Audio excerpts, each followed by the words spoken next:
Today's video is going to be a little bit different. It's a religious video. Normally I read out of the Book of Mormon in Spanish after I finished reading it in English. That's not what this video is. Before I get into the subject here, I do want to clarify that I'm going to be sharing some insights, some thoughts, impressions that I had while reading Genesis, and this is for an assignment for a religion class I have in school. And these are my insights, these are my views. I don't want you to think that this is something that's endorsed by the church, or that the church explicitly puts out there saying, yeah, this is the way it is, this is the only interpretation. This is entirely my own. And yeah. So yeah, I read Genesis, and I'm just going to go over some insights that I got. Well, I'm just going to go over two spots in Genesis that really stood out to me. And the first one is 18:23. And Abraham drew near and said, "Wilt thou also destroy the righteous with the wicked?" And so this is interesting to me, because it's like asking, is there guilt by association? And this is in reference to the destruction of Sodom and Gomorrah.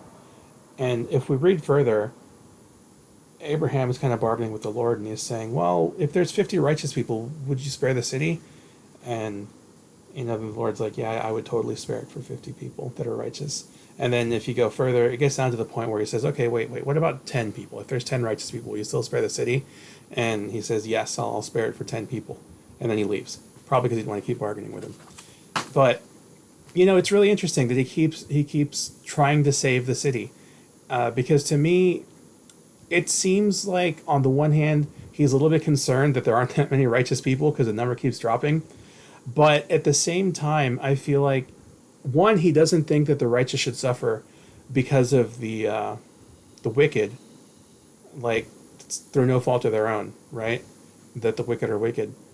But on the other hand, I also feel like they maybe should try to convince the wicked to not be wicked. They should do their part to help them become righteous, or see the benefits of being righteous. So I think on to some degree, I think that Abraham maybe is bargaining for this city, maybe he's trying to get it saved because he believes in the possibility of reform. He thinks that just because the wicked are wicked doesn't mean that that's just the way they are and will always be, that they have the capacity to turn their lives around.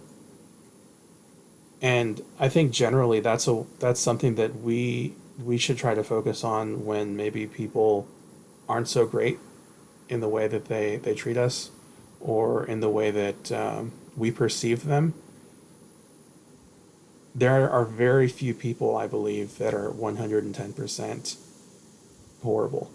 I think that there's good in most people, and I feel like that's kind of what this is trying to convey to some degree.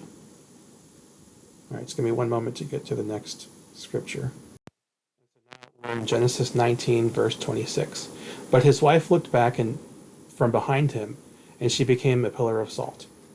So this is Lot's wife. And there are a few different things that I think about this verse. On the one hand, I feel like it's saying, kind of super clearly, the thing that's destroying this city will reach you if you stop to observe what's going on, right? It's like, imagine that there's a blast radius, and the only thing keeping you out of it is your movement forward, your movement away from it. And if you stop to look, well, now you're going to be within the section that's destructive. But I think on another level, it's trying to suggest that you need to move on. If you focus on the past, you can't have progress. There's no room for innovation, because you're too focused on the way things were and being bitter about maybe not having had an ideal past. And beyond that, I also think that it means to say that when you change, when you do reform, when you do turn your life around or turn away from something, you are